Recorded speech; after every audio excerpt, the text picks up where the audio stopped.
감시해야 되잖아. 그런 분도 있는데 그런 것도 맞는 말이네요. 아니, 성경에 목회자는 이래야 된다 그러는데 정말 이러고 있는가 아닌가 확인하기 위해서 그것도 의미 있는 것이고요. 그러나 조금 더 확대하면 교회 생활 서식이라 이렇게 할 수 있다 그랬죠. 그 중에서 이제 교회 지도자들에 해당되는 분들은 어떠한 자격 요건을 갖추어야 되고 또 어떻게 해야 되고, 교회에서 나이 든 남자는 어떻게 행동해야 되고 나이 든 여자는 어떻게 행동해야 되고 젊은 남자는 어떻게 행동해야 되고 젊은 여자는 어떻게 해야 되고, 이런 것들을 구체적으로 해서 참 이 질서의 하나님, 그러니까 교회를 어떻게 운영하는 것이 성경적으로 하나님 보시기에 합당한가, 그게 디모데 전서에 기록된 반면에 디모데 후서에서는 교회가 소위 말하면 배교, 진리에서 벗어나고 빗나가서 잘못되어 가는 것을 예방하기 위해서 일종의 예방접종에 해당되는 교회가 타락하는 현상에 대해서 어떻게 대처할 것인가. 생명체는 우리도 그렇죠. 우리의 몸도 어떤 몸에 문제가 생겨서 열이 이렇게 되면은 종기가 생겨서 어떻게 된다, 썩기도 하고 이런 문제 생기는 것처럼 교회 안에도 당연히 생명의 현상 중에 부패라고 하는 현상도 있게 마련인데, 그럴 때는 이걸 어떻게 대처를 해야 되느냐. 이제 디모데 후서에서 우리가 살펴볼 수 있을 것 같고, 그 다음에 이제 이 교회는 단순한 생명체 또는 유기체일 뿐만 아니라 그 유기체를 또 어느 정도 필요한 조직을 갖추어서 조직체로서 지역교회는 운영이 됩니다. 주님의 몸된 교회, 보통 우리가 보편적 교회라고도 하고 유기체 교회라고도 하고, 하여간 주님의 몸된, 그러니까 예수님께서 십자가에서 돌아가신 순간부터 구원을 받아서 예수님 오실 때까지 구원받은 사람들이 전부 다 한 지체, 몸을 이루게 되는 것, 예수님의 생명을 소유한 자들이, 그것이 주님의 몸된 교회인데, 그 주님의 몸된 교회가 이 지상에서 실제적으로 드러나는 것은 지역교회라고 하는 형태를 갖추어야지 드러나지, 그렇지 않으면은 전혀 바깥에다가 표현을 할 수가 없죠. 그래서 표현할 수 있는 수단으로서의 지역교회가 필요하기 때문에 조직의 최소한의 조직을 하나님께서 갖추어 놓게 하셨죠. 너무 이상적인 분들은 교회는 유기체인데 조직이 왜 필요하냐, 그래서 아예 조직 자체가 전혀 없이 모든 지체들이 다 자유롭게 이렇게 하는 지향을 하는 부분도 있는데, 그것은 우리 몸에 아직 죄가 거하고 있고요. 아직도 우리는 제한적인 그 질서 안에 있지 않으면 언제든지 문제를 일으킬 수 있는 존재라는 사실을 너무 잊어버린 것 같아요. 그래서 하나님께서는 분명히 교회 안에 최소한의 조직을 갖추도록 그렇게 해 놓으신 것이죠. 그래서 그 어떻게 운영할 것인가가 있고, 그러다 보니까 질서, 교회 안에서의 그 질서에 관한 내용을 디도서라고 하는 책에다가 기록을 했습니다. 디모데하고 디도는 사도 바울이 복음을 전했는데, 사도로서 보내심을 받아서 복음을 전하러 어느 지역에 가서 복음을 전했습니다. 그래서 구원받은 사람이 늘어나기 시작했습니다. 그래서 예를 들면 한 20명, 30명이 모였다. 그 30명이 구원받은 사람들이 모여서 바울이 계속해서 주일 말씀을 전하고 양육하고 해서 한 3년 또는 2년, 뭐 빠를 때는 더 짧게 한 다음에 그 안에 하나님께서 주신 은사를 가진 사람, 하나님의 말씀을 잘 가르치고 사역할 수 있는 은사가 있는 사람을 지정을 해서 그에게 그 교회를 맡기고, 바울은 그 다음 또 복음이 들어가 있지 않은 지역으로 가서 복음을 전하러 갑니다. 이것이 이제 사도 바울이 했던 사역인데요. 그러다 보니까 새로 임명을 받은 그 사역자가 또는 목사가 은사를 발휘해서 교회를 세워나갈 때에 혼자 힘으로 모든 것을 다 할 수는 당연히 없는 것이겠죠. 그래서 그 교회에 필요한 조직을 갖추도록 그렇게 했는데, 거기 조직에는 성경에 보니까 감독들과 그 다음에 집사들, 이 두 종류가 있다는 것을 우리가 확인을 하게 됩니다. 자, 한번 확인을 한번 해보겠습니다. 빌립보서 1장. 빌립보서 1장.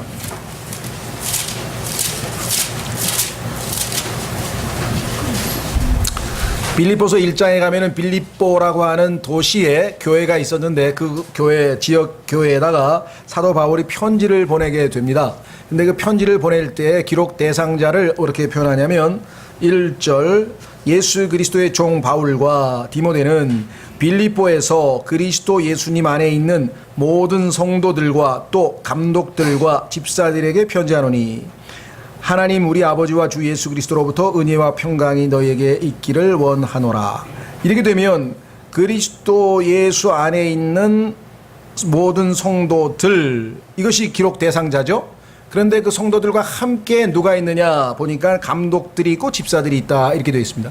그렇다면 교회 구성은 모든 사람들이 다 성도인데 그 성도들 중에서 하나님께서 감독들과 집사들이라고 하는 직분을 부여하신 분들이 있게 되는 것, 이것이 이제 지역교회가 갖춰야 되는 기본 조직이죠. 이 조직이 어느 정도 규모에서 가능한 것인가, 그건 성경에 뚜렷하게 나와 있지는 않아요. 그러니까 필요에 맞추어서 하는데, 예를 들면 교회가 진행 중인데 뭐 한 30명 되니까 장로 한 사람하고 집사 한 사람이면 충분하다, 뭐 많이 있어야 될 필요가 없다, 이렇게 해서 이 한 명씩만 이렇게 두는 경우가 있을 수는 있어요.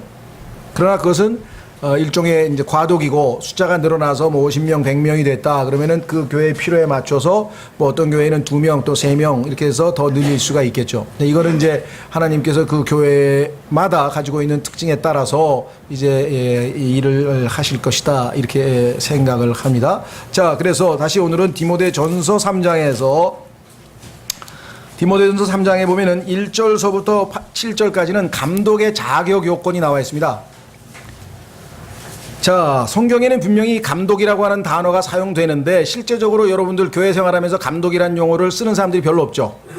그러니 감독이란 용어를 쓰는 교회는 어디냐? 감리교회라 이거예요. 감리교. 감리교회는 감독이란 말을 성경적 의미로 쓰는 것이 아니라 장로들 위에 군림하는 또 다른 한 계급 더 높은 계급으로 사용을 해요. 그러니까 성경에서는 장로들은 여러 명 있을 수 있어요.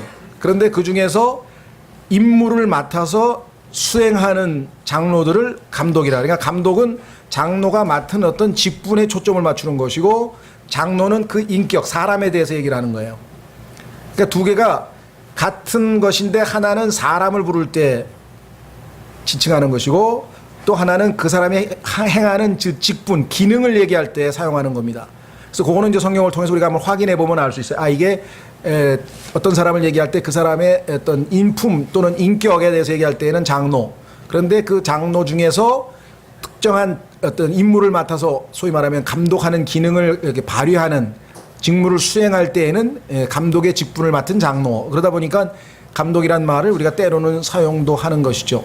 안타까운 것은 우리가 뭐 구원에서부터 시작해서 인간론에서부터 시작해서 모든 성경적 진리에 있어서 성경에서 벗어나 있는 것이 너무나 많죠.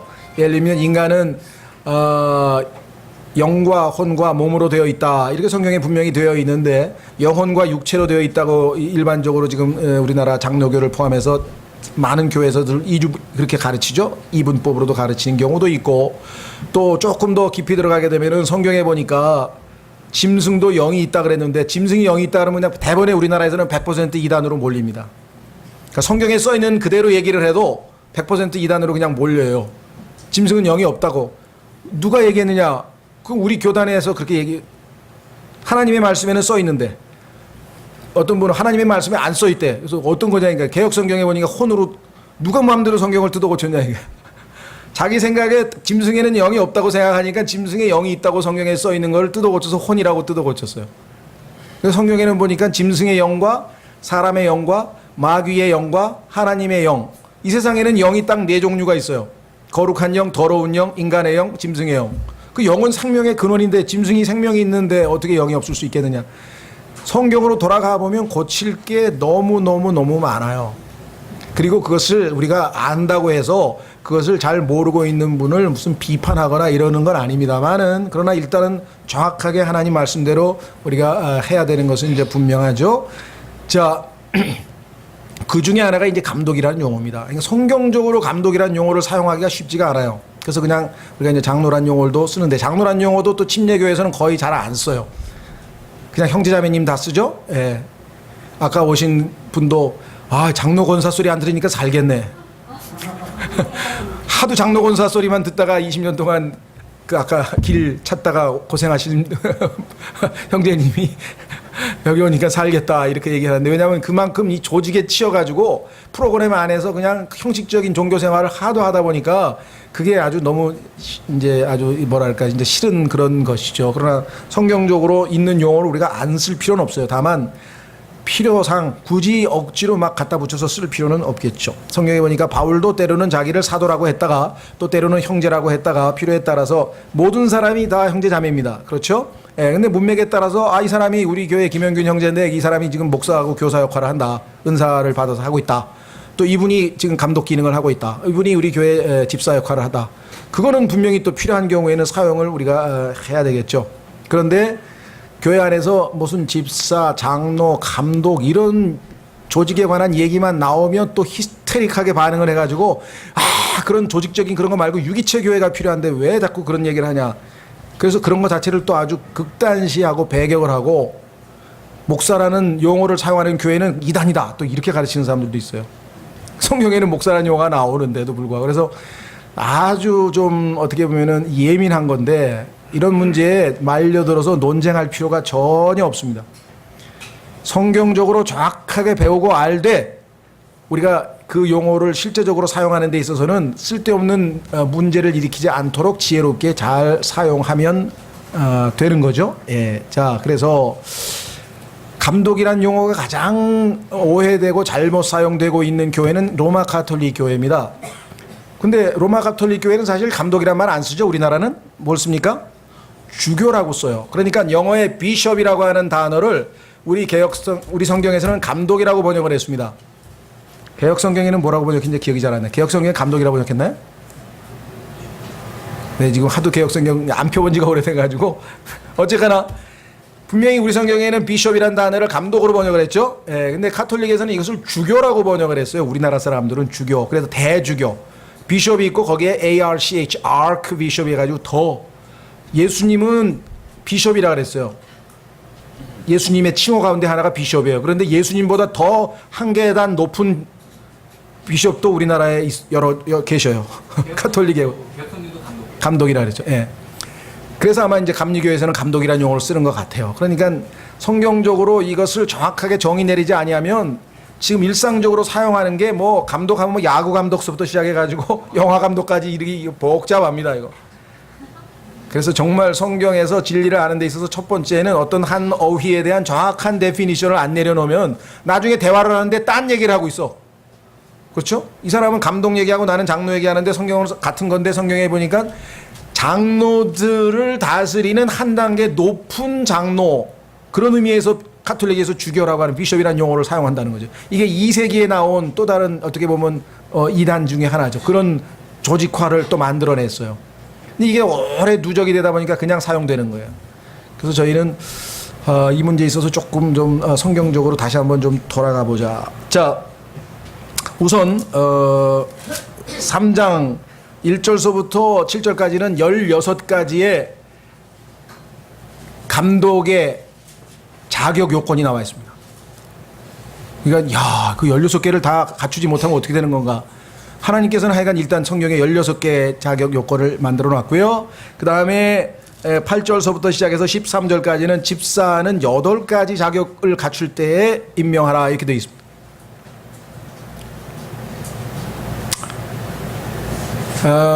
처음에 우리도 정확하게 교회 성경을 잘 모르니까 미국식으로 좀 배우자. 그래서 저희가 배운 교회가 이제 피터 라컨 박사의 교회다 보니까 집사를 뽑을 때 이제 추천받아가지고 투표로 일단 뽑았어요. 근데 성경에 보니까 투표하는 게 성경적으로 과연 올바른 얘기냐. 그래서 이제 그것을 우리가 교회에 관한 교리라는 책 지금 우리 교회에 나와 있죠. 그것을 쭉 공부하다 보니까 이것은 추천은 받을 수 있지만 투표를 통해서 임명하는 것은 아니다. 그래서 이제 저희가 임명이라고 하는 이 두 번째 임명할 때는 이제 절차를 이제 밟았는데요. 그만큼 아직도 이 소위 말하면 교회 조직에 관해서는 다양한 견해가 존재합니다.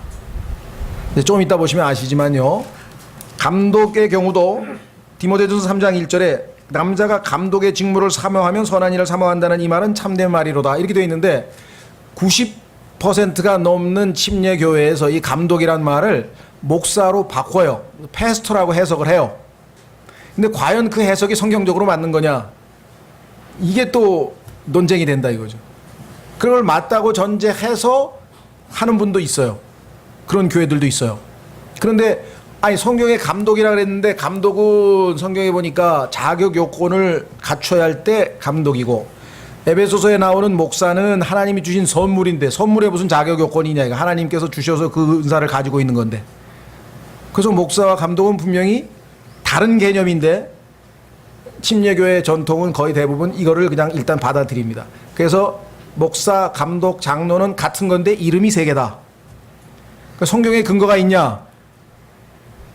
이제 문제가 생기죠. 그렇죠? 그래서 여기에 대해서는 일관성 있게 답이 하나로 나오질 않아요. 그래서 이 독립 침례 교회들 안에서도 견해가 다 다릅니다. 그래서 저희가 이 성경을 공부할 때 성경적으로 가장 올바르다고 일단 여러분들에게 성경을 공부한 다음에 혹시라도 그렇게 안 하는 교회가 있더라도 우리가 지금으로서는 함부로 판단할 것은 아니라는 거죠. 그죠? 예, 그걸 좀 미리 좀 말씀을 드립니다. 자, 그래서 디모데전서 3장 14절부터 16절까지 먼저 좀 보려고 그래요. 왜냐?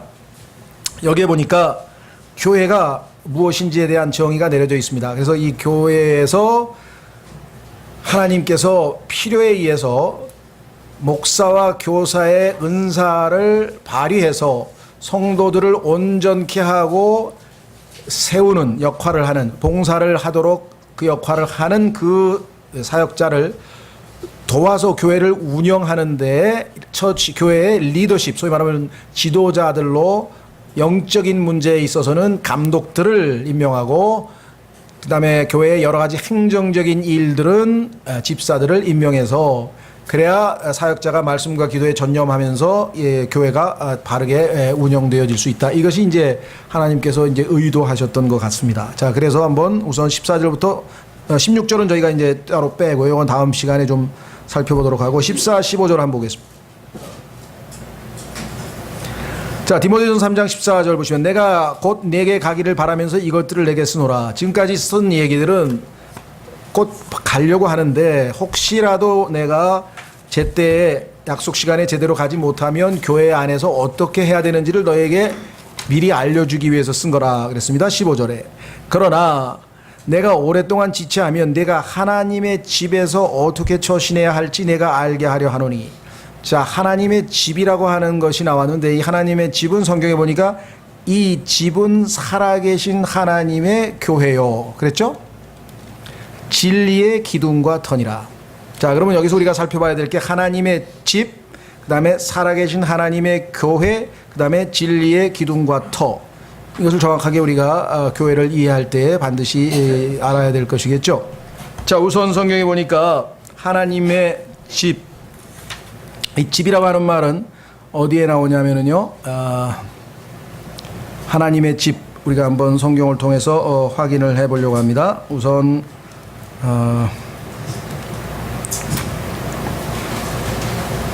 성경 구절을 한번 찾아보겠습니다. 마태복음으로 가면은요.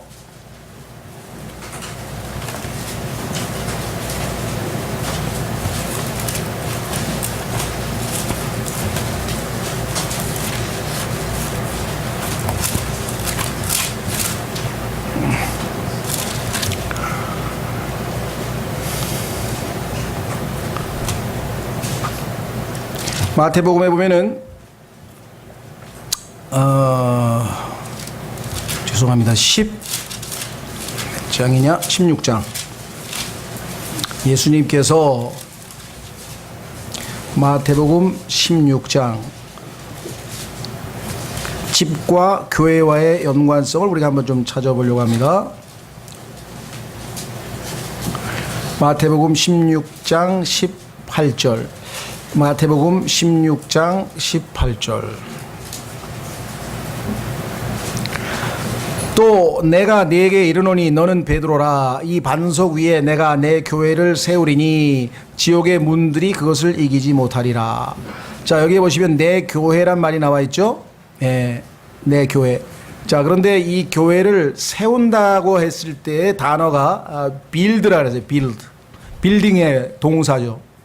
그렇죠? 건물을 짓는다 이 말이죠. 자, 그래서 집과 연관이 돼 있죠. 건물, 빌딩. 그 다음에 고린도전서에 가면 아예 교회를 빌딩이라고 하는 용어를 사용해요. 빌딩, 건물. 확인해 보겠습니다. 고린도전서 3장에 가면 여러분 생각에는 저는 여태까지 건물이라고 안 알았는데요. 예배당인데 그렇게 생각하시는 분이 있죠. 여기서 얘기하는 것은 스피리추얼 빌딩이에요. 이 물리적인 예배당 건물이 아니라 여기서 얘기하는 빌딩은 영적인 건물을 얘기한다. 영적인 건물. 자, 확인해 보겠습니다. 고린도전서 3장. 고린도전서 3장. 어떻게 알 수 있느냐?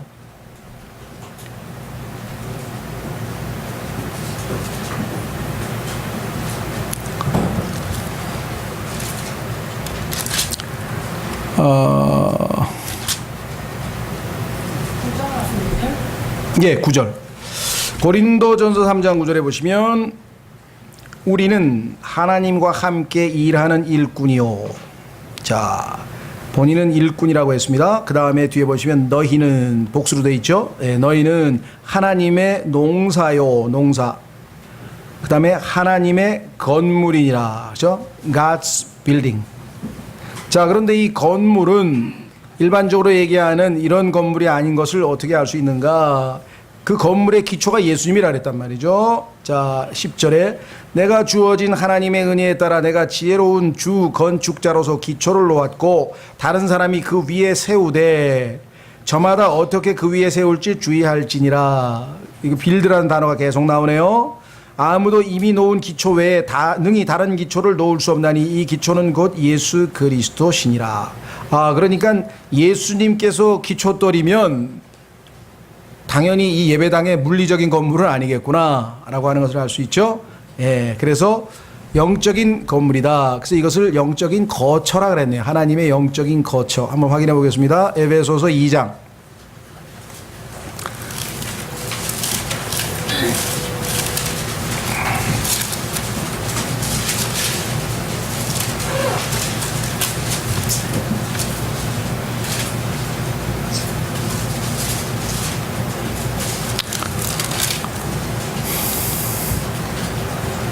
에베소서 2장 찾으셨습니까? 예. 자, 우선 19절서부터 보겠습니다. 에베소서 2장 19절. 에베소서 2장 19절. 그러므로 이제 너희는 더 이상 낯선 자와 외국인이 아니요 구약 성경에서 이스라엘 백성을 제외한 나머지 모든 백성들은 하나님께 낯선 자요 외국인이라고 평가를 받았었단 말이에요. 구약에서 이방인들에 대한 지칭입니다. 그러니까 신약에서는 이제 예수님 때문에 우리가 가까워졌죠. 따라서 너희는 더 이상 낯선 자와 외국인이 아니요 오직 성도들과 더불어 동료 시민이요. 성도는 유대인들이란 말이에요. 그 유대인들이 하나님의 거룩한 백성인데 우리도 이제 거룩한 백성이 됐으니까. 그 다음에 이제 중요합니다. 하나님의 집안에 속한 자들이며. 아하, 그러니까 아까 교회가 하나님의 집이라고 했던 디모데전서 3장 15절에 나와 있던 그 집은 물리적인 집이 아니라 영적인 집이고 그것은 더 나아가서 집안이구나. 집안. 하나님의 집안 사람들 얘기하는 거죠. 하나님의 집안이라고 그랬잖아요. 하나님의 집안에 속한 자들이며 또 사도들과 대언자들의 기초 위에 세워진 자들이니라. 예수 그리스도께서 친히 으뜸 모퉁이 돌이 되시나니. 예수님께서 으뜸 기초석이고 거기 위에 사도들과 대언자들이 기초 위에 세워져 있고 그 다음에 또 다른 형제가 세워져 있고 그래서 사람들로 된 건축물이에요. 그래서 자, 어디로 갑니까? 그 다음에 21절로 가보세요. 그분 안에서 모든 빌딩이, 모든 건물이 꼭 맞게 함께 뼈대를 이루어 주 안에서 한 거룩한 전으로 자라가고. 자, 여러분과 여러분 옆에 있는 다른 지체가 건물로 치자면 하나의 돌들이 돼서 돌과 돌이 보통 벽돌을 쌓을 때 돌 하나 돌 사이에 이렇게 타르를 발라서 연결시키면 두 개가 하나로 붙죠. 달라붙죠. 그 다음에 또 어떨 때는 가다가 보면은 절반을 탁 쳐서 절반으로 또 이렇게 해가해서 지금 건축물이 점점 세워져 가는 그것을 상징적으로 생각을 해보면 주님의 몸된 교회가 세워져 가는 방식이 그런 방식이다 이거. 옆에 있는 지체와 대화를 통해서 조금 더 친밀해져서 영적으로 유나이티드가 돼서 그 다음에 조금 더 올라가면 다른 지체들과 또 다른 지체들과 이렇게 해서 계속해서 지어져 갑니다. 그게 뭐냐면 템플이라서 홀리 템플. 자 보세요. 그분 안에서 모든 건물이 꼭 맞게 함께 뼈대를 이루어 주 안에서 한 거룩한 전으로 자라가고, 이게 영적 성장이에요. 그러니까 영적 성장이라고 하는 개개인의 영적 성장일 뿐만 아니라 주님의 몸된 교회가, 우리도 그렇죠. 지금 전 안 가봤는데 롯데 제2월드인가요? 거기 보면 지금 막 뼈대가 갖춰더니 막 몇 층, 그다음에 막 몇십 층씩 지금 막 올라가잖아요. 지금 계속. 그렇죠? 그러니까 어느 날 언제인지 모르겠습니다만은 정말 완성이 돼가지고 백몇 층짜리가 그냥 쫙 아주 멋진 건물로 드러날 거 아니에요? 영적으로도 주님의 몸된 교회도 마찬가지 되겠죠. 주님의 몸된 교회도 지금 보이지 않는 가운데 세워져 가면서 22절. 그분 안에서 너희도 성령을 통해 하나님의 처소로 함께 세워져 있느니라. 하나님께서 거하시는 곳이 habitation of God이라 그랬죠. 그 다음에 빌딩이라 그랬죠. 홀리 템플이라 그랬죠. 자, 더 나아가서 하나님의 집안이라 그랬어요. 왜? 살아있으니까. 사람들로 돼 있잖아요. 돌이 죽은 돌이 아니라 살아있는 돌이야. 그렇죠? 확인해 보겠습니다. 베드로전서 2장. 이 교회의 신비에 대해서 아주 조금은 뭐라 그럴까, 집요하리만큼 아주 교회 건축에 대해서 아주 집요하리만큼 집중적으로 많이 가르치는 교회가 소위 말하면 지방교회예요. 지방교회라고 하는 데를 가면은 모든 초점을 교회 건축으로 가 있어. 근데 그 교회 건축은 예배당 건축하는 거가 아니라 이 얘기야, 이 얘기.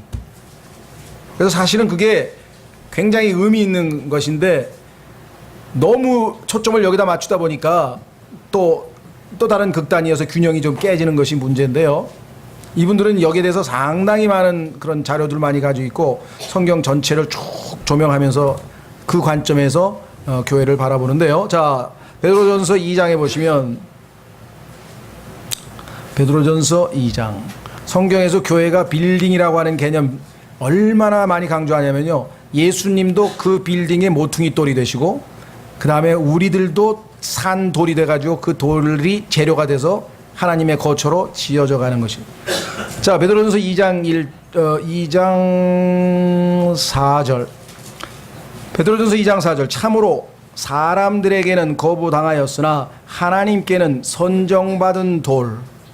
예수님이 하나님께 택함받은, 하나님이 택하신 돌이네요. 여기 보니까 하나님 chosen이라고 그랬잖아요. 하나님에 의해서 택함받은 돌인데요. 곧 보배로운 산돌, 보배로운 산돌이신 그분께 나와. 그러니까 예수님은 성경에 보니까 리빙스톤이에요. 리빙스톤. 유명한 선교사, 아프리카 선교사 이름이 리빙스톤 아시죠? 네, 리빙스톤. 근데 프레셔스라 그랬어요. 이거는 고귀하다는 거죠. 드물죠. 그리고 값어치가 나가는 것이죠. 그래서 예수님은 그런 칭호가 앞에 수식어가 붙어 있습니다. 자, 5절. 너희도 살아있는 돌들로서. 우리는 lively stones예요. 죽은 돌이었는데 우리가 원래, 그렇죠? 죽은 돌도 아니지, 흙이었지. 그런데 생명이신 성령께서 우리 안에 들어와서 우리를 지금 살아있는 돌들로 만들었기 때문에 살아있는 돌들로서 영적 집, 여기 나와 있네. 정확하죠? spiritual house. 그러니까 고린도전서 3장에서 얘기하는 하나님의 집이라고 하는 것은 예배당 건축 얘기가 아니고 spiritual house, 영적인 집에 대한 얘기였구나. 그렇다면 내가 하나님이 사용하시는 건축 재료, 돌이야, 돌. 여러분과 제가 하나님의 보이지 않는 그 집을 지어져가는 하나의 돌이라고요. 근데 그 돌이 어떻게 되냐? 잘 다듬어져서, 그렇죠? 예수 그리스도와 같은 퀄리티를 갖추고 있을 때 이제 딱 빌딩의 재료로 쓰일 수가 있는 것이. 여러분들 솔로몬의 성전 만들 때 채석장에서 돌 다듬는 소리 들어보셨어요? 여러분들 그 대리석으로 큰 멋진 집 지을 때 보면은 그 돌 다 쪼는 거 보셨죠? 망치로 때려가지고 끌로 쳐가지고 그 다음에 망치로 때리고 그 다음에 막 갈고 그래가지고 나중에 딱 보면 진짜 멋진 돌 나와가지고 그걸 건축 위에다가 딱 하나 올리잖아요. 그렇죠?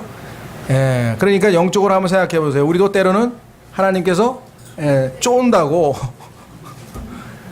끌로 한 대 딱 치면 그냥 기절하는 거예요. 그죠? 아, 하나님께서 나를 지금 작품을 만들고 계시구나 이런 의식을 갖고 있으면 그 상황에서 훨씬 더 우리가 버텨낼 수가 있어요. 맞아. 이걸 통해서 나의 모난 부분을 깎아내고 계시는구나. 그걸 의식하고 있으면은요, 하나님과의 교제가 가능해지잖아요. 아프다 생각만 하는 게 아니라 아픈데 이유를 알고 아프잖아. 아, 내가 지금 여기서 굉장히 약점이 있고 모나기 때문에 이 부분을 하나님이 깎아내시는 거구나. 그렇죠? 이 부분은 갈아내시는구나. 그렇죠? 갈아내실 때도 있고 깎아내실 때도 있고, 근데 나중에 보면 정말 정교한 예수님과 같은 리빙스톤이 되는 거예요. 라이블리 스톤 수준에서 이제 완전히 리빙스톤 수준으로 가면 스피리추얼 하우스가 돼요. 이게 다 비유지만 우리가 생각해보면 하나님께서는 나중에 저 우주에서 가장 아름다운 집을 하나 지으시는 거예요. 거기에 거하시는 것이에요. 그것이 나중에 보면은 새 예루살렘이 하늘에서 내려오는데 어린 양의 아내 같더라. 아내. 새 예루살렘이 내려오는데 이게 연결과 연결을 하게 보면은 이게 상당히 아주 심오한 작업인데요. 자, 그래서 어쨌거나 다시 디모데전서로 옵니다. 그래서 우리는 이제 하나님의 집, 영적인 집이구나. 이것이 살아계신 하나님의 교회구나. 이것이 주님의 몸된 몸이구나. 그렇죠? 예. 자, 그 다음에 우리가 한 가지 또 확인해야 될 것은 진리의 기둥과 터니라. 자, 교회는요, 두 가지 면에서 우리가 이제 아까도 얘기했지만 하나님의 집이라 그랬는데 이 집은 단순히 건물이 아니라 사람들로 구성되어 있기 때문에 집안이라 이게 사람. 그러니까 다른 사람과의 관계.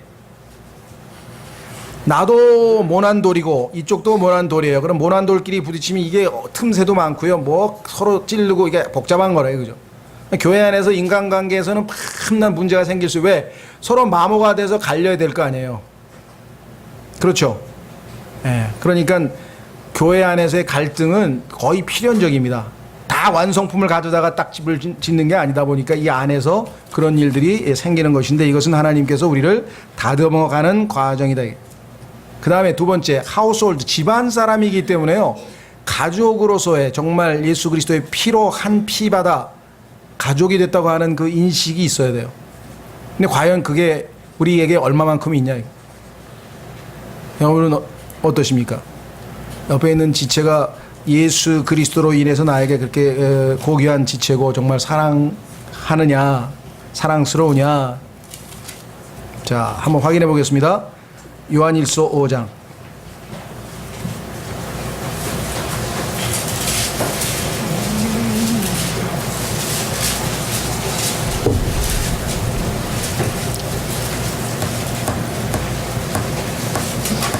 요한일서 5장 1절, 요한일서 5장 1절. 누구든지 예수님께서 그리스도이심을 믿는 자는 하나님에게서 태어났으며 낳으신 그분을 사랑하는 자마다, 우리가 정말 하나님을 사랑합니다 라고 고백한다면 그분에게서 난 자도 사랑하느니라. 그분에게서 난 자가 누구예요? 우리 옆에 앉아있는 사람들, 옆에 계신 지체들을 사랑하는 것이야말로 교회 생활의 가장 중요한 핵심이죠. 집안 식구잖아요. 하나님에게서 난 자다. 다른 지체를 바라볼 때 바울처럼 저 형제는 하나님이 낳으신 하나님의 자녀다 이게. 그렇죠? 예. 그 다음에 그 안에 있는 아담의 성품, 아담으로부터 물려받은 성품에는 눈 감고, 그죠? 예, 오직 십자가를 통해서만 그 형제를 보겠다. 예수 그리스도를 닮아가는 모습만 보겠다. 그렇죠? 예, 그렇게 되면 훨씬 더 우리가 형제를 대할 때 새로운 차원에서 서로가 서로의 아담의 본성과 약점과 육신적인 모습만 보면 정말 뭐 서로가 서로를 실망할 수밖에 없는 거죠. 예. 근데 서로가 각자 그 주님께서 새로 형성하고 계신 예수 그리스도의 그 성품만 우리가 바라본다면 얼마든지 용납하고 우리가 사랑할 수가 있는 것이죠. 예. 자, 그래서 첫 번째가 그것이고요. 두 번째는 뭐냐? 하나님의 집안 또는 집. 두 번째는 진리의 기둥과 터다. 성경에 보니까 요한복음 8장에 한번 확인해 보겠습니다.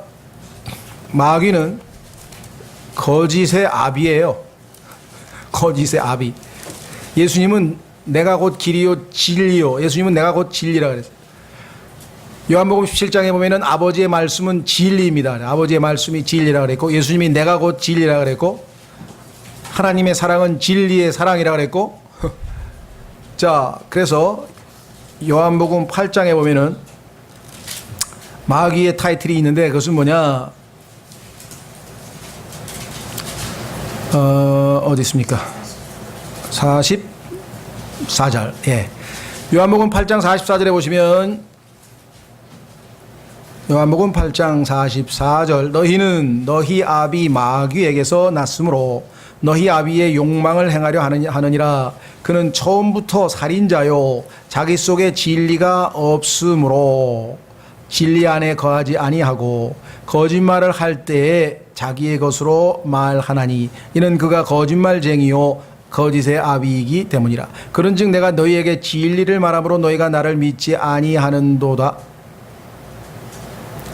또 오른쪽으로 더 넘기셔서 18장으로 가시면요, 예수님께서 이 땅에 오신 목적은 성경에 보면은 많이 있는데요, 그 중에서 그리스도인들은 한 가지만 알고 있는 것 같아요. 죄인들을 회개하게 하여 구원을 받게 하려고 오셨다. 그거 하나만 알아서는 안 되죠, 그렇죠? 그거는 우리에게 있어서는 제일 중요한 목적이 되겠지만, 주님께서 오신 목적이 되겠지만, 하나님께서는 그것만 하러 오신 것은 아닙니다. 더 중요한, 더 큰 목적도 있죠. 예. 자, 그 중에서 우리를 가슴 설레게 하는 것은 하나님께서 아들을 위해 신부를 구하러 오셨어요. 신부를. 성경에 보니까, 예. 그것도 위대한 목적 중에 하나. 이 지상에 신부를 값주고 사러 오셨다.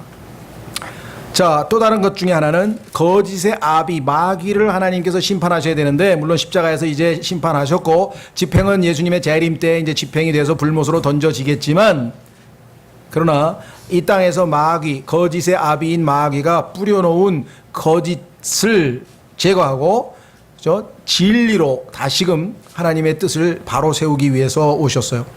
자, 그래서 예수님께서 뭐라고 말씀하셨나 보세요. 37절. 요한복음 18장 37절. 그러므로 빌라도가 그분께 이르되 그러면 내가 왕이냐 하니 예수님께서 대답하시되 내가 왕이라 내가 말하는도다. 내가 이런 목적으로 태어났으며 이런 까닭으로 세상에 왔나니. 예수님이 오신 목적과 까닭은 뭐냐? 곧 나는 진리에 대하여 증언하려 하노라. 진리에 속하는 자마다 내 음성을 듣느니라 하시매. 안타까운 것은요, 오늘날 이 땅에 살고 있는 사람들을 대변하고 있는 인물이라고 할 수 있는 이 빌라도가 진리에 관심이 별로 없었다는 겁니다. 얼핏 보면 빌라도의 질문인 것처럼 보이는데 질문이 아니에요. 38절 보세요. 빌라도가 그분께 이르되 진리가 무엇이냐 하더라. 우리가 생각할 때는 진리에 관심이 있어서 물어본 것처럼 오해하기 쉽지만 그거는 그런 뜻이 아닙니다. 성경이 질문한 게 아니에요. 그냥 말한 거예요, 말. 그가 이 말을 하고 다시 유대인들에게로 나가 그들에게 이르되 나는 그에게서 아무 잘못도 찾지 못하노라. 예수님의 답변을 원한 게 아니었어요. 한마디로 얘기하면은 그냥 무시한 거야. 그러니까 내가 진리에 대해서 증언하러 왔다. 내가 태어난 목적이 그것이다 하고 예수님께서 말씀하셨더니 빌라도 간다는 소리가 진리가 뭐냐 이거야. 난 진리에 대해서 관심 없는데. 진리가 뭔데? 관심 없어. 그럼 나가버렸어. 여러분들도 오늘날 주변에 내가 당신에게 진리를 알려드리고 싶다. 관심 보이는 사람이 몇 %일까요? 예? 여러분과 저희가 돈 모아가지고 조선일보에다가 진리를 알고자 하는 사람들은 진리침례교회에 문의하십시오. 그래가지고 뭐 얼마인지 모르겠지만 한 1,500만 원 되나요? 광고를 했다. 연락 오겠습니까? 그만큼 진리에 대해서 지금 관심이 없어요. 왜? 이미 마귀가 거짓으로 사람들의 마인드를 완전히 다 장악을 해놨기 때문에, 그래서 진리의 영이 오셨어요. 성령님의 이름이 진리의 영이야.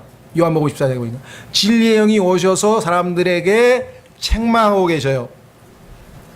거짓을 받아들인 자들에게. 자, 그래서 교회는 이제 진리의 말씀을 믿고, 그렇죠, 우리가 구원을 받았잖아요. 확인해 보겠습니다. 에베소서 1장. 어떤 사람들은 복음을 믿고 구원받아요. 그 복음은 좁은 의미고 넓은 의미에서는 진리의 말씀에 포함되는 것이잖아요. 에베소서 1장. 에베소서 1장 13절. 여러분과 저는 이제 진리의 말씀, 곧 복음을 듣고 예수님을 받아들였다 이 말이죠. 에베소서 1장 13절.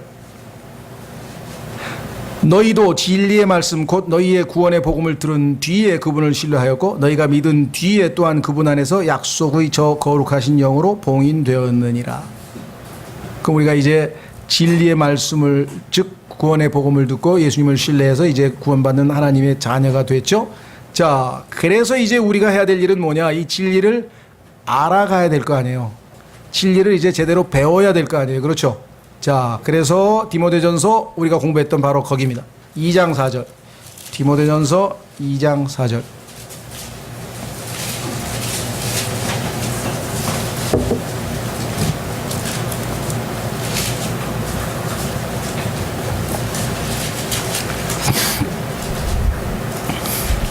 그분은 모든 사람이 구원을 받고 진리를 아는 데 이르기를 원하시느니라.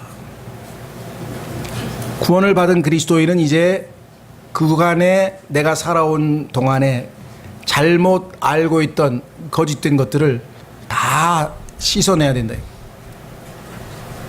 그렇죠?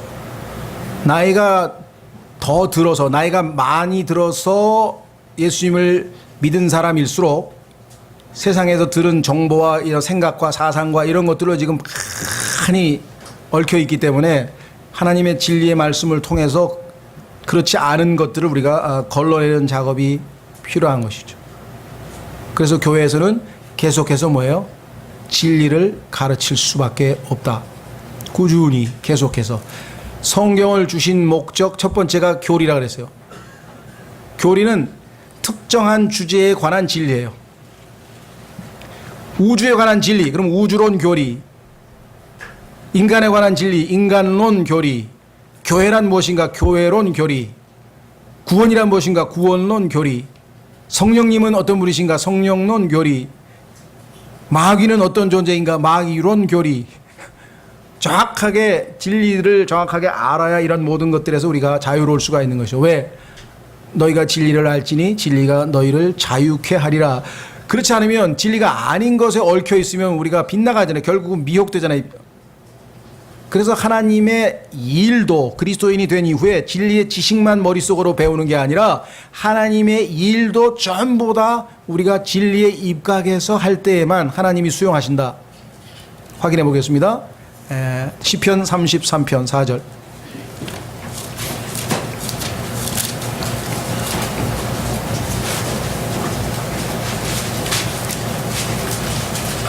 시편 33편 4절. 주의 말씀은 옳으며 틀린 게 하나도 없어요. 다 right, wrong이 아니야. right, 옳다. 그분의 모든 일은 진리 안에서 이루어지는도다. 그래서 우리가 진리로, 영과 진리로 경배하고, 그렇죠? 예. 여기 나와 있는 것처럼 진리로 하나님의 일을 하고 진리의 말씀에 입각해서 섬기고 모든 것이 진리의 근거를 둬야 하는 것이죠. 자, 그렇다면은 이 진리를 아는데 이르기를 원하시는데 그 진리를 어떻게 배울 것인가도 성경에 써 있잖아요. 그렇죠. 자, 한번 확인해 보겠습니다. 디모데 후서에 가니까 이번엔 써 있네요. 이 진리를 어떻게 배워야 되느냐. 진리를 배우는 방법이 나와 있네요. 방법.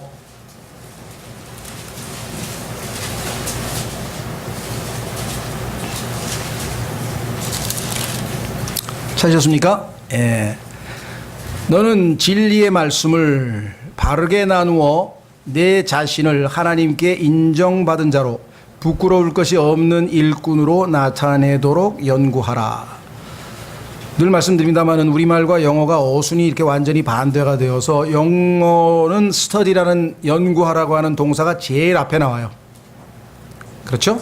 예, 무엇을 할 것인가? 그리스도인이 study the word of truth. 진리의 말씀을 연구하라. 그렇죠? 예, 무엇을 할 것인가? 진리의 말씀을 연구하라. 두 번째, 왜 진리의 말씀을 연구해야 하는가? 여기 나와 있네요. 하나님께 인정받은 자로 부끄러울 것이 없는 일꾼으로 자신을 나타내도록 하기 위해서. 하나님의 일꾼인데 하나님이 인정하시는 일꾼이 되려면 진리를 바르게 잘 나눠서 공부를 해서 진리로 하나님을 섬겨야 그것이 진리로만 될 때 하나님의 일이라 그랬죠. 왜? 하나님 앞에 인정받는 일꾼이 되냐. 만약에 인정받는 일꾼이 안 되면 어떻게 됩니까?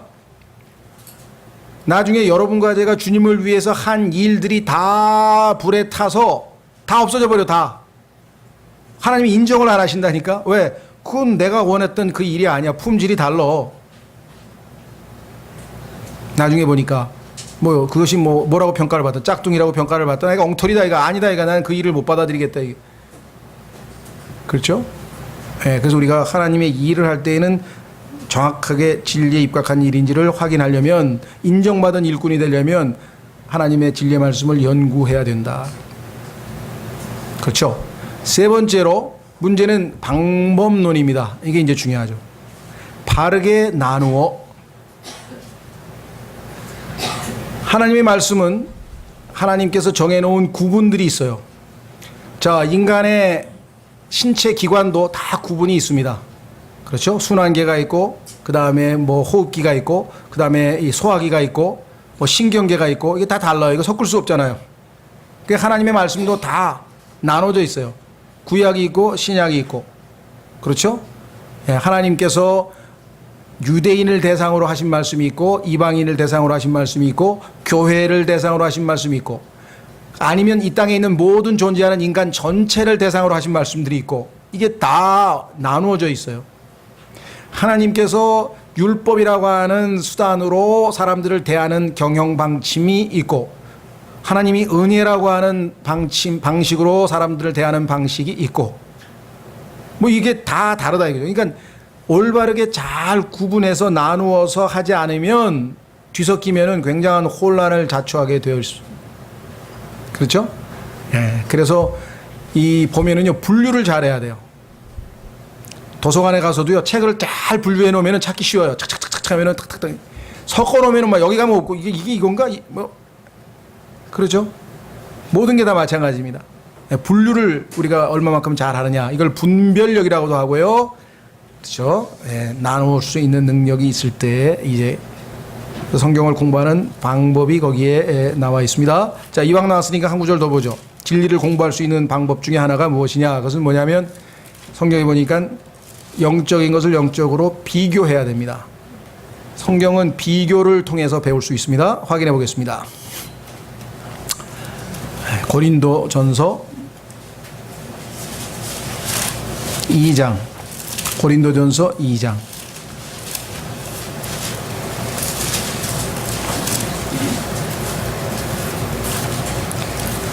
여러분과 제가 이 세상에서 살면서 이제 뭐 어렸을 때는 더욱 많겠지만요, 새로운 것을 접하게 됩니다. 그래서 뭔가 새로운 것을 하나 배워야 한다.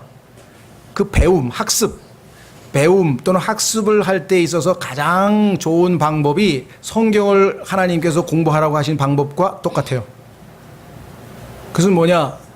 성경에서 하나님이 가르치신 방법은 비슷한 것 한쪽으로 같이 분류시키고, 그 다음에 서로 대조적인 것, 반대되는 것, 같은 것끼리 다른 것끼리 다 분류해서 잘 나누면 그 다음에 반복을 통해서 우리가 습득할 수 있죠. 자, 고린도전서 2장에 보면은 어떻게 얘기를 했는가?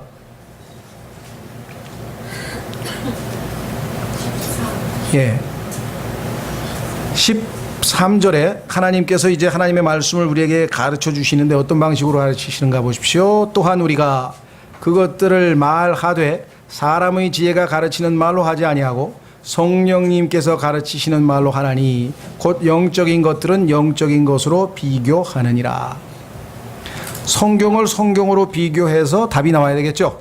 자, 그러면 이제 감독과 장로, 목사 요 단어들에 대해서 한 가지만 우리가 이왕 우리 주제가 바로 그 주제니까 한번 비교해서 확인해보고 오늘 마치도록 하겠습니다. 자, 그러면 돌아가십시오. 디모데전서에 보면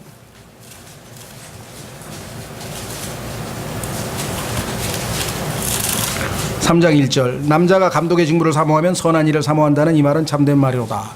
그러니까 어떤 사람이 내가 감독이 되어서 하나님의 양무리들을 돌아보아야 되겠다, 잘 돌보아야 되겠다라는 마음을 품으면 그 일은 선한 일이라는 거예요. 잘하는 거라는 거예요. 하나님이 칭찬하는 거예요. 그러니까 너무 겸양의 덕을 발휘해서 난 이런 거 못한다, 그렇게만 뒤로 빼지 마시고 하나님이 잘하는 일이라 그랬으니까, 물론 나 여기 18개 자격을 16개 자격을 보니까 나는 해당이 안 된다, 뭐 그렇게 겸손할 수는 있어요. 근데 우린 뭐 누구나 다 여기에 해당되는 사람이 100% 해당 사람이 누가 있겠어요. 그렇죠? 현재 이 교회 안에서 봤을 때 다른 아직 연약한 지체들을 내가 돌아보아야 되겠다는 마음을 하나님께서 주셨다면 그것은 당연히 선한 일이다, 이렇게 성경에 나와 있네요. 자, 그러면 감독이라고 하는 말이 나와 있는데, 자, 이 감독은 다른 곳에서는 뭐라고 표현했는가 한번 확인해 보겠습니다. 디도서 3장 1장 죄송합니다. 디도서 1장.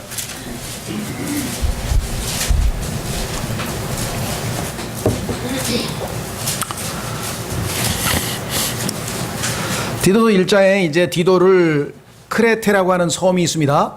그 섬에 교회가 세워졌어요. 복음을 전해서. 그래서 이제 디도를 거기에 말씀의 사역자로 세웠습니다. 그러니까 디도가 이제 어린 나이에, 성경에 보니까 나이가 어린 것 같아요. 그래서 너를 멸시하지 못하도록 하라라고 하는 표현이 뒤에 나오고요. 디모데도 보니까 내 연소함을, 네가 젊음을 다른 사람이 업신여기지 못하도록 하라. 그러니까 은사를 가지고 있긴 한데 나이가 젊다 보니까 목사로서 자기 목사와 교사로서 임무를 수행하는데 나이 어린 것이 때로는 이렇게 무시당할 수도 있는데 그러지 않도록 권위를 바르게 잘 행사하라, 이렇게 얘기를 했는데, 어떤 방식으로 해서 자신의 사역을 이끌어갈 것인가. 5절 이런 까닭으로 내가 너를 크레테에 남겨두었나니 이것은 곧 내가 부족한 것들을 바로잡고, 그 교회 안에 여러 가지 문제가 있는데 부족한 것들을 바로잡고, 또 내가 너를 세운 것 같이, 내가 너를 목사로 임명한 것 같이 각 도시에서 장로들을 임명하게 하려 함이니라. 자, 장로들을 임명하는데 자격 요건이 나와 있네요. 6절 어떤 사람이 책망받을 것이 없고 한 아내의 남편이며 방탕하다거나 제멋대로 한다는 비난을 받지 아니하는 신실한 자녀들을 두었으면 임명하라. 감독은 하나님의 청지기로서 결코 책망받을 것이 없어야 하느니라. 그는 자기 뜻대로 하지 아니하며 쉽게 화내지 아니하고 자기를 술에 내어주지 아니하고 구태하지 아니하며 더러운 이익에 빠지지 아니하며. 쭉 보니까 7절서부터 나와 있는 감독이라고 되어 있죠. 그렇죠. 이 감독의 자격 요건이 디모데 전서에 나와 있는 자격 요건과 같다 이 말이죠. 그런데 임명은 누구를 했어요? 장로를 임명했죠. 그렇죠. 거기 써 있죠. 5절에. 그러니까 장로들은 구약 성경에 보면은 이 일종의 이스라엘 백성들 가운데 우리 한국말로 하면 원로입니다. 원로. 나이가 좀 들어서, 예를 들면 성경에서 엘더라고 하는 단어는요, 형이란 뜻으로 처음 나와요. 형 야펫의 동생 셈 이렇게 나와요. 그럼 형, 그러니까 엘더라고 하는, 장로라고 하는 개념은 나이라고 하는 개념이 제일 먼저 들어가 있는 거예요. 나이. 그러니까 나이가 젊은 사람이 장로가 될 수는 없는 거예요. 당연히. 그렇죠? 로마도 원로원이라고 하면은 다 나이가 들은 사람 얘기를 하는 거잖아요. 그 기준이 뭐냐? 그건 잘 모르겠어요. 근데 성경에 보면은 60세 이상의 과부에게 특별히 교회에서 뭐 이렇게 구제할 때는 하라 뭐 이런 얘기가 나온 거 보면 뭐 60세를 기준으로 해도 별 문제는 없을 것 같아요. 근데 그걸 답으로 정하는 건 아니에요. 60세 꼭 넘어야 된다든가 안 된다는 건 없지만 대충의 기본 기준은 아마 그런 것 같아요. 어쨌거나 그 나이가 든 사람 중에서 어떤 도덕적으로 봤을 때나 여러 가지 인품으로 봤을 때 훌륭한 사람들이 이스라엘의 장로들이었는데, 그렇죠? 그 장로라고 하는 단어가 유대인들에게는 이미 상식적으로 수용이 돼서 다 알아요. 장로라는 의미가 뭔지를. 그래서 교회에서도 장로들이 있을 거 아니냐 이거죠. 어떤 이스라엘 백성에도 회중 가운데 장로들이 있는 것처럼 당연히 교회 안에도 장로들이 있을 거 아니냐 이거죠. 그런데 그 장로들을 감독으로 임명을 하라, 이게 오피셜하게 직무를 주라 이거죠. 그러나 다는 아니겠죠. 무슨 말인지 가셨어요? 그러니까 어떤 직분을 공식적으로 받아서 임명받아서 수행하는 장로, 이 사람이 감독이다 이 말. 성경적으로 봤을 때. 그렇죠? 자, 한번 확인해 보겠습니다. 사도행전.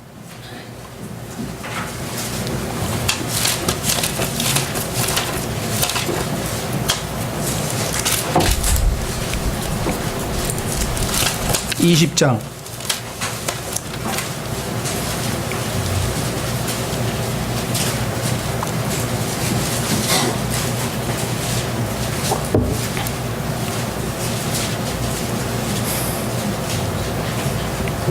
17절, 사도행전 20장 17절. 바울이 이제 예루살렘으로 가게 됐는데 에베소라고 하는 교회에 여러 가지 문제가 있어서 뭔가 지침을 좀 하달할 필요가 있었어요. 그래서 직접 들으면 시간이 모자라서 중간에 어떤 장소에서 에베소 교회의 장로들을 좀 오라고 이렇게 불러서 자기가 예루살렘으로 가기 전에 당부의 이야기를 합니다. 자, 17절. 그가 밀레도에서 에베소로 사람을 보내어 교회의 장로들을 부르니. 장로들, 감독들 항상 복수로 나와요. 성경에서 단수로 나오질 않아요. 그들이 그에게 오매 그가 그들에게 이르되 내가 아시아에 들어온 첫날부터 모든 때 내가 어떤 방식으로 너희와 함께 지낸지 너희가 알거니와 하면서 간증을 쭉 합니다. 그러면서 뭐라고 얘기하는가? 27절 쭉 간증을 하면서 뭐라고 당부하는가? 27절 26절부터 그러므로 내가 이날 너희를 데려다가 증언하게 하거니와 너희 앞에서 내가 증언하는데 내가 모든 사람의 피로부터 깨끗하니 이는 내가 지금까지 회피하지 아니하고 하나님의 모든 계획을 너희에게 밝히 말하였기 때문이라. 하나님께서 나에게 가르쳐준 것이나 계시하신 것을 내가 숨겨두고 어떤 것은 안 말한 것 없다. 다 하나도 남김없이 모든 것을 다 너희에게 알려주었다. 그래서 나는 내 양심에 깨끗하다. 28절 그러므로 내가 너희에게 가르쳐주지 않았냐? 그러면 그러므로 자 보세요. 너희 자신과 온 양떼에게 주의를 기울이라. 그래서 영적 지도자들은 양떼에게 주의를 기울이기 전에 자기 자신부터 살펴야 되겠죠. 하나님 말씀에 내가 지금 어떻게 살고 있는지. 성령님께서 너희를 그들의 뭐라고 했습니까? 감독자로 삼으사. 하나님께서 너희를 장로들을 그들의 감독자로 삼으사 하나님의 교회 곧 그분께서 자신의 피로 사신 교회를 먹이기에 가셨느니라. 그렇죠? 네. 그러니까 에베소서 4장으로 갑니다. 마지막 구절. 에베소서 4장.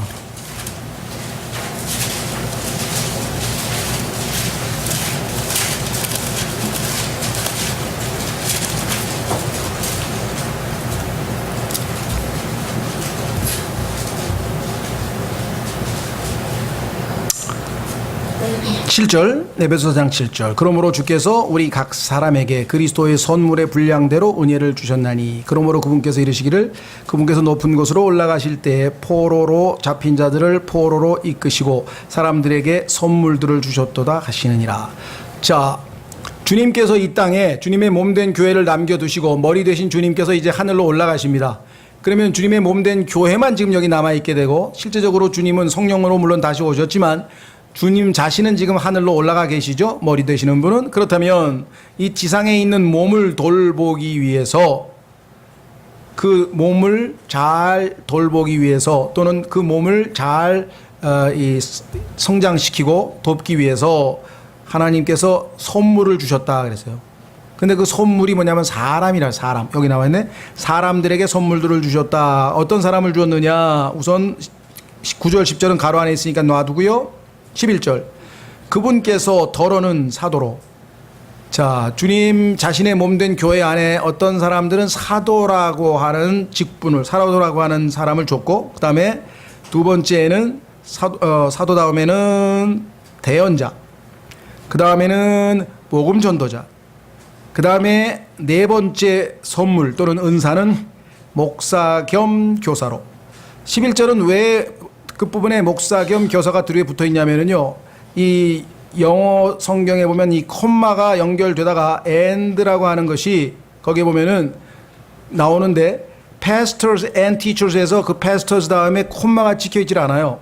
앞부분은 계속 콤마가 나와요. 그러니까 사도 다른 사람들, 그 다음에 대언자도 다른 사람들, 복음 전도자도 다른 사람들. 그런데 목사하고 교사는 콤마가 쳐 있지 않고 두 개가 그냥 하나로 묶여 있어요.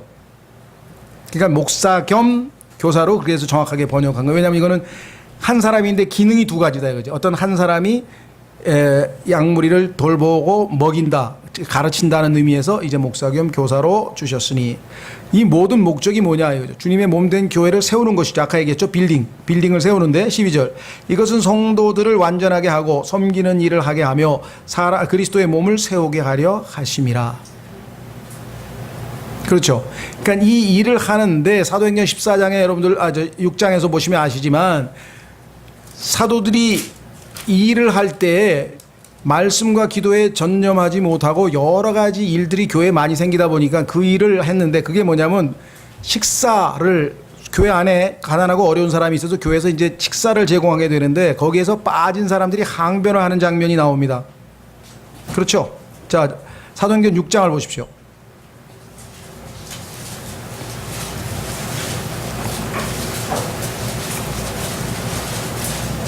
사도행전 6장 1절. 그 무렵에 제자들의 수가 크게 늘어났는데 그리스말 하는 사람들이 자기들의 과부들이 날마다 주는 배급에서 빠짐으로 히브리 사람들에게 불평을 터뜨리니라. 교회에서 과부들에게 식사를 제공했는데 어려우니까, 당시에 직업이 없고, 그런데 헬라어로 하는 사람과 모국어가 히브리어를 하는 사람들이 차별 대우를 한다, 이렇게 느낀 거예요. 그래서 불평을 했어요. 이에 12사도가 제자들의 무리를 자기들에게 불러 이르되, 우리가 하나님의 말씀을 버려두고 상을 섬기는 것은 합당치 아니하니. 그러면 이거 불공평하게 축사 잘하도록 돕는 일을, 사도가 그 일을 하려니 그것만 하면은 딴 일을 못 하잖아요. 그래서 여기서 뭐라고 얘기하는 거 아니? 합당치 않다 그거는. 그러면 어떻게 해야 되느냐? 그러므로 형제들아, 너희는 너희 가운데서 정직하다는 평판이 있고 성령님과 지혜가 충만하사는 7을 찾아내라. 우리가 그 일을 그들에게 맡기고 오직 우리는 계속해서 기도와 말씀 사역에 전념하리라 하니라. 기도와 말씀 사역에 전념할 수 있도록 말씀의 사역자를 돕는데 두 가지 방법이 있다 그랬죠. 여기는 지금 식사를 포함해서 행정적인 일들, 그렇죠? 예. 이런 일들을 총괄해서 섬기는 자들이 이제 우리 다음 주에 공부하게 될 집사, 8가지 조건을 갖춘 집사라고 한다면, 영적인 일들, 아까 얘기했죠. 형제자매들을 돌보기는데 어떤 돌봄이 있느냐? 예를 들면은 신앙에 여러 가지 어려움이 생겼다. 그것이 직장 때문이든 가정 때문이든 무슨 일이 생겨서 영적으로 어려워하는 사람이 상담을 요청할 수 있죠. 제가 이렇게 해서 지금 이렇게 마음이 무겁고 어떻게 이 일을 처리해야 될지 모르겠다 했을 때, 그런 영적인 문제에 있어서 돌보아주고 하나님의 말씀을 펴서 답을 알려주고 또는 기도로 격려해주고 하는 영적인 그 돌보는 역할을 하는 사람들, 그게 감독으로 세웠다 이 말이에요. 그러면 아까 얘기했던 목사와 겸 교사는 뭐냐?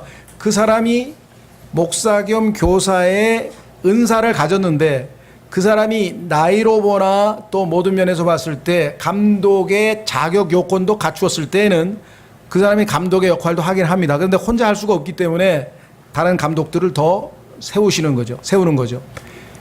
그리고 그래야 그 사람이 말씀과 기도에 전념할 수 있도록 시간을 확보하는 것이에요. 그래서 이게 미국에서 이와 같이 실행하는 교회들이 있는가 하면 그렇지 않고, 아까 얘기했던 감독은 목사와 같은 이 용어라고 생각해서 이것을 목사로 집어넣게 되면은 문제는 말씀, 기도, 신방 모든 것을 목사 혼자가 다 해야 돼요. 그죠? 교회에서 목사 하나 있고 나중에 집사가 5명 있다 그러면 그 역할을 어떻게 혼자 이걸 감당하느냐. 그 사실은 하나님께서 견제와 체크스 앤 밸런스를 위해서라도 지금 장로들이 돕고 또 목사가 성경적으로 뭐 너무 전행한다든가 빗나간다든가. 그래서 미국에 가면요 총각 목사가 많아요.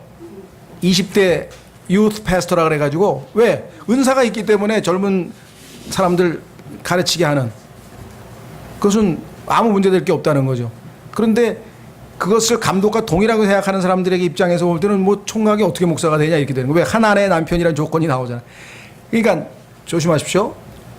감독은 오피스예요. 직분이에요. 어떤 직책에 걸맞는 자격 요건이 요구돼요. 목사와 교사는 은사예요. 하나님이 주신 은사를 그냥 발휘만 하면 돼요. 하나님이 주셨기 때문에 이걸 하나님으로부터 받은 은사를 사용해서 성도들을 섬기면 되는 거랍니다. 여기에는 지금 자격 요건이 따로 없어요. 그러니까 총각이라도 전혀 문제가 안 되는 이유는 바로 은사로 규정을 했기 때문에 그렇다. 그러니까 교리적으로 이 관점을 달리 하게 되면 문제가 안 되는데 그것을 목사, 장로, 감독이 같다는 전제하에 보면은 총각 목사는 있을 수가 없는 거죠. 그래서 이런 것들이 미국에서도 굉장히 혼재되어 있습니다. 그래서 이 교회는 이렇게 시행하고 저 교회는 저렇게 시행해서 그 문제에 대해서는 그 교회가 그 교회 성도들과의 합의하에 정한 교리에 따라서 하게 되죠.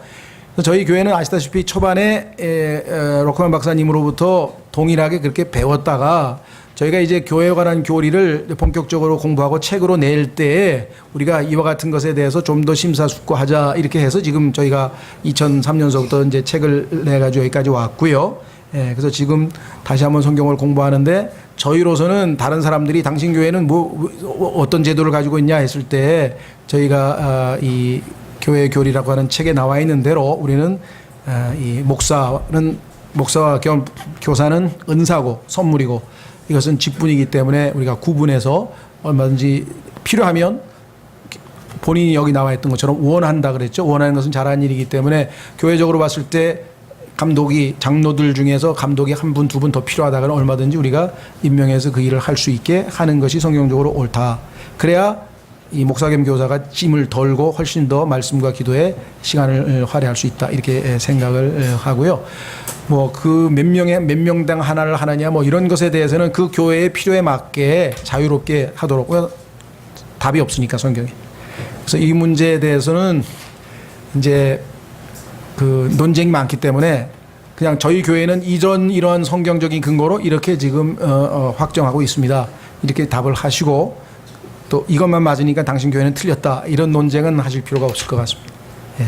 다음 시간에는 이제 구체적으로 자격 요건을 한번 통해서 한번 확인해 보도록. 다 같이 일어나셔서.